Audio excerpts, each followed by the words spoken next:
School में ना मैंने पीरियोडिक टेबल याद की थी जो मुझे आज भी याद है। ही लीबे बकनोव नीना मगल सीप्स क्लार्का स्टीव क्रमक फे कोनी कू जन 30 तक ही याद है। मैंने कुछ 25 साल पहले याद किया था ये, और स्कूल से निकलने के बाद तो मुझे कभी इसकी जरूरत भी नहीं पड़ी।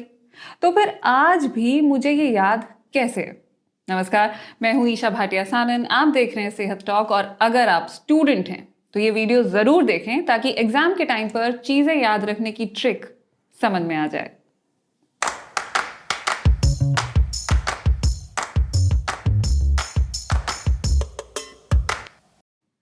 ये है हमारा दिमाग। ये हजारों चीजें याद रख सकता है, लेकिन तभी अगर वो चीजें अपना मेमोरी ट्रेस छोड़ती जाएं। जैसे ही आप कुछ नया सीखने लगते हैं तो दिमाग में एक चेन रिएक्शन शुरू हो जाता है। जब ये रिएक्शन अणुओं तक पहुंचता है तो उसे मेमोरी ट्रेस कहा जाता है, और इसके लिए दिमाग को कॉन्सेंट्रेट करना होता है। अगर बगल में फोन रखा होगा तो दिमाग डिस्ट्रैक्ट होने लगता है और मेमोरी ट्रेस ठीक से नहीं बन पाता। इसलिए पढ़ाई के दौरान फोन को साथ में नहीं रखना चाहिए। सबसे अच्छा होता है शांत जगह पर पढ़ना, जहां ध्यान भटकने का कोई मौका ना हो। वैसे लाइब्रेरी में भी ध्यान भटक सकता है, क्योंकि वहां दिमाग को नई नई किताबें दिखती रहती हैं। सबसे अच्छी तरह तो दिमाग तब काम करता है जब कई तरह के मेमोरी ट्रेस एक साथ बनते हैं। जैसे जब आप स्क्रीन देखते हुए पढ़ते हैं तो दिमाग को सिर्फ लिखे हुए शब्द दिखते हैं, जबकि जब आप किताब से पढ़ते हैं तो दिमाग को कागज का एहसास होता है। वो ये भी नोट करता है कि कौन सी इंफॉर्मेशन कहाँ थी, मसलन पेज के दाहिने कोने पर।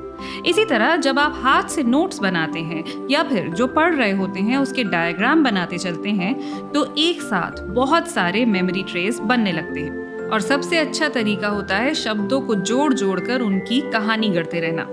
एक तकनीक होती है द मेथड ऑफ लोसाई। इसके लिए ऐसी जगह चुनें जिससे आप अच्छी तरह वाकिफ हों। यह आपका घर हो सकता है, आपकी रसोई, या फिर ऐसा कोई रास्ता जो आप रोज लेते हो, या फिर आपका जिम अगर आप वहां रोज जाते हो तो। अब आपको जो चैप्टर याद करना है उसकी बातों को आप रास्ते में आने वाले स्टॉप्स के साथ एक कहानी में पिरोते जाइए।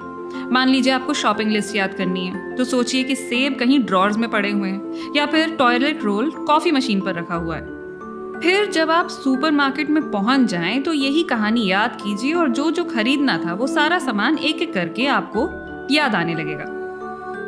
जिन बातों को याद रखना है उन्हें दोहराना भी बहुत जरूरी होता है। मेमोरी ट्रेसेस तभी लंबे समय तक रहते हैं अगर आप उनके बनने के अगले दिन उन्हें दोहराएं। फिर चाहे वो नए सीखे हुए शब्द हों या फॉर्मूला, रिवीजन कीजिए। और दिमाग अपना काम सही से करता रहे, इसके लिए उसे विटामिन और मिनरल्स भी चाहिए होते हैं, साथ ही खूब सारे कार्बोहाइड्रेट्स और अमीनो एसिड्स भी, और सबसे बढ़कर भरपूर नींद। दिमाग की सीखने की क्षमता कभी खत्म नहीं होती। आप चाहें तो ताउम्र नई चीजें सीख सकते हैं और इस तरह से डिमेंशिया से बच भी सकते हैं। तो आप भी बनाइए मेमोरी ट्रेसेस। कुछ भी याद करना हो तो उसके इर्द गिर्द ऐसी इंटरेस्टिंग सी कहानी तैयार कर लीजिए जिसे आप इमेजिन भी कर सकें, जो थोड़ी सी फनी भी हो। जैसे मैंने शुरू में पीरियोडिक टेबल की बात की, कई बच्चे इन एलिमेंट्स को सेंटेंस बनाकर याद रखते हैं। जैसे ये है, हैप्पी हेनरी लिव्स बिसाइड्स बोरन cottage near our friend Nelly Nancy McAllen, silly Patrick stage close. इस तरह से दिमाग में इमेजेस छप जाती हैं। अब मैंने तो इमेजेस नहीं बनाई थी, तो मुझे कैसे याद रह गया? क्योंकि मैंने इसे बार बार दोहराया, तब तक जब तक इसका मेमोरी ट्रेस इतना स्ट्रांग नहीं हो गया। इसीलिए स्कूल में टीचर्स रिवीजन करने को कहती हैं। यानी एक बार याद कर लिया है, अच्छी बात है, अब उसे बार बार रिवाइज करके दिमाग में बिठा भी दो।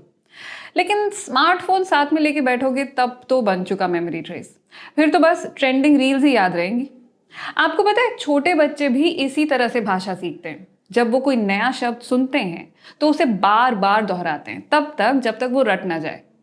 लेकिन बच्चों के दिमाग को ये पता कैसे चलता है कि उन्होंने जो सुना है वो नया शब्द है? आइए ये भी पता कर लेते हैं। काफी टेक्निकल वीडियो है, तो ध्यान से सुनिएगा।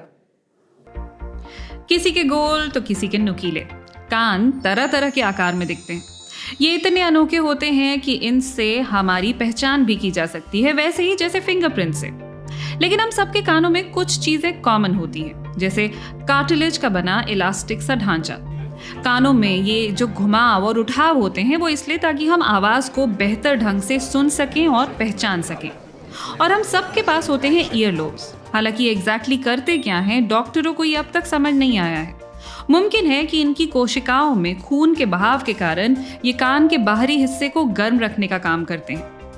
लेकिन ये कान आखिर बना कैसे?